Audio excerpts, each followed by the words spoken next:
bringing the people behind our food to life.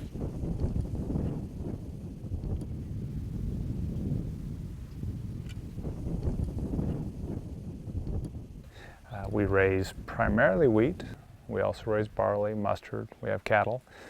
In this community, we would be one of the smaller farmers. Our family farm here is about 2,000 crop acres is what we have. There's about 800 pasture, but I understand Extension tells me now that the average size farm in these two county areas is about 3,000 acres. Certainly have neighbors that are farming 10,000, big operations. We try to be a little more diversified in the crops we raise, but in terms of acres, we're one of the smaller farmers in this community.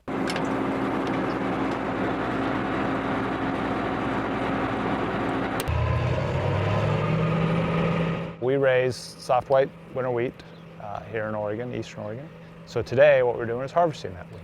We planted that crop last fall, October of 2011. We're harvesting it now in July 2012. That buzzer meant we're full, so we gotta go find a truck.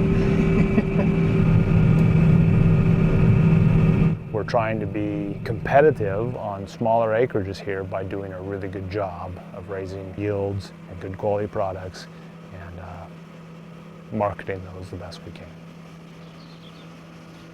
There are a myriad of challenges, and 20 years ago, when I first came home to farm, it really did feel like we were constantly battling against something.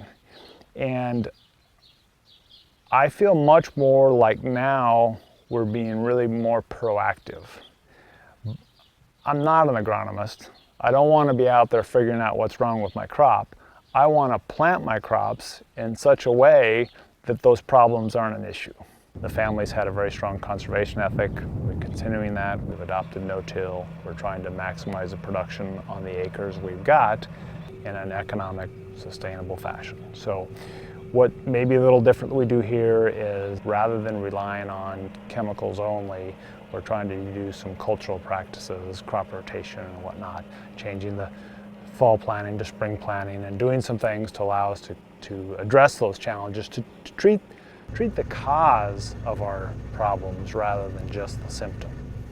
Our soil resource here in northern Wasco County is a good wall-to-wall silt loam. It's a deep soil, but it's really steep and extremely vulnerable to water, soil erosion primarily, some wind erosion. So what no-till is planting a crop without any prior tillage passes. So we want to leave all the residue from the last crop on top of the soil to protect that soil from impacts or raindrops, from wind, whatever could move that soil. We want that crop residue to protect the soil and bind it all together and insulate it. So what no-till is, we call it direct seeding because we actually use a tillage tool still that does a little bit more disturbance than true no-till because it's a hoe type opener. Every crop has a different set of diseases or soil pathogens, let's say, that do well on it. And so by changing those crops around a little bit, we help ourselves with those. One of the things we're just learning, we've always known that winter wheat after barley does well. We didn't really know why. Well, we're just learning that there's a root lesion nematode, a little nematode that's pretty prevalent in our soils where we've been winter wheat every other year, right?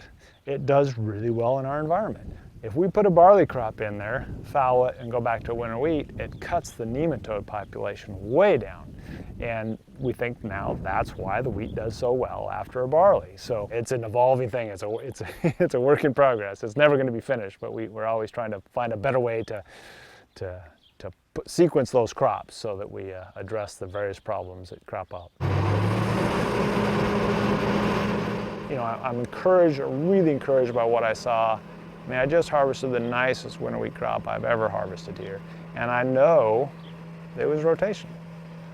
It was rotation. I've been kind of massaging this thing, and this is the first crop that has actually been after the sequence that I've envisioned, and it looks great. Well, I feel really fortunate to have the opportunity to manage this farm. I really appreciate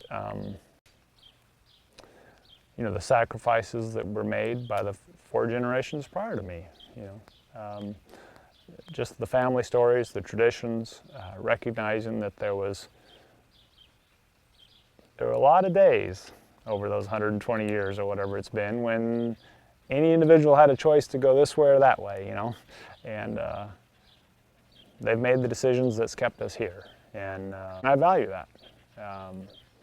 I'm hoping that I'm making the right decisions to give this family the opportunity to be here. Whether my children choose to or not, that's their choice. If you look at farming as art, something that can be constantly improved, and a challenge every year to do better than last year, whatever that is, there's always improvements that can be made, and I enjoy that challenge.